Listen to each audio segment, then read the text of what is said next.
কারা কর্তৃপক্ষ এক মানবিক দিক বিবেচনা করে আটকে রাখছে তারে যে কষ্ট সহ্য করতে না পারে আমার বোন, আমার একটা বোন, আমার একটা ভাগ্যে আত্মহত্যা করছে, কত কষ্ট নিয়ে মরছে।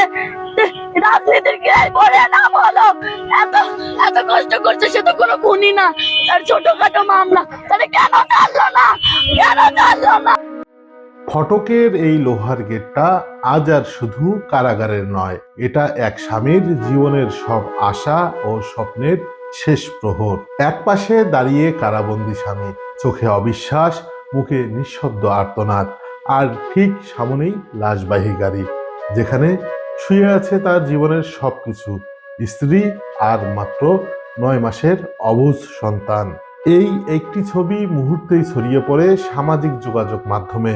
ছবিটা দেখে কেউ থমকে গেছে, কেউ কেঁদেছে, কেউ প্রশ্ন তুলেছে, মানবিকতা আসলে কোথায়?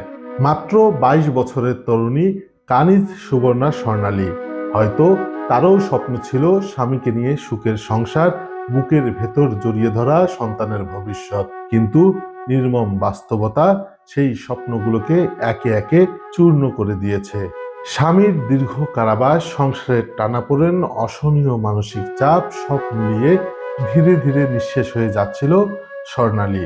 স্বজনেরা বলছেন স্বর্ণালী তার স্বামীকে অসম্ভব ভালোবাসতেন। স্বামীর মুক্তির আশায় দাঁড়ে দাঁড়ে ঘুরেছেন, কিন্তু প্রতিবারেই ফিরেছেন শূন্য হাতে। হতাশা, অসহায়ত্ব আর নিঃসঙ্গতা গ্রাস করেছিল তাকে, আর সেই হতাশাই কেড়ে নিল দুটি তাজা প্রাণ। স্বজনদের দাবি, গত শুক্রবার চরম মানসিক বিপর্যয়ে পড়ে স্বর্ণালী। প্রথমে তার 9 মাসের শিশুকে বালতিতে থাকা পানিতে চুবিয়ে হত্যা করেন, এরপর নিজেও গলায় দড়ি দিয়ে আত্মহত্যার পথ বেছে নেন। পুলিশ জানায় ঘরের ফ্যানের সঙ্গে রশিতে ঝুলন্ত অবস্থায় স্বর্ণালীর মরদেহ, আর মেঝে থেকে উদ্ধার করা হয় তার শিশুপুত্র নাজিবের নিথর দেহ। ঘটনাস্থলের সেই দৃশ্য, সেই ছবি পরবর্তীতে ছড়িয়ে পড়ে সামাজিক যোগাযোগ মাধ্যমে।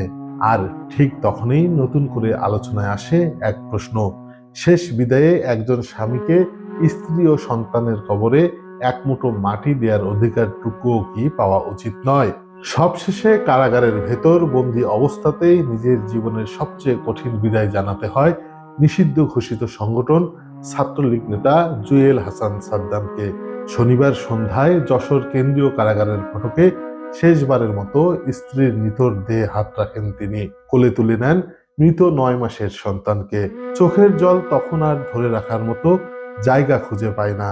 সেই রাতেই বাগেরহাট সদর উপজেলার সাবেক ডাঙ্গা গ্রামে জানাজা শেষে স্বর্ণালী ও তার সন্তান নাজিমকে পাশাপাশি দাফন করা হয় এক কবরে, মা ও সন্তান। আর কারাগারের ফটকে দাঁড়িয়ে ভেঙে পড়া এক বাবার নির্বাক কান্না। এই ঘটনা শুধু একটি পরিবারের ট্র্যাজেডি নয়, এটা আমাদের সমাজের, আমাদের ব্যবস্থার, আমাদের মানবিকতার এক নির্মম আয়না। Desk report, Lalmonirhat news.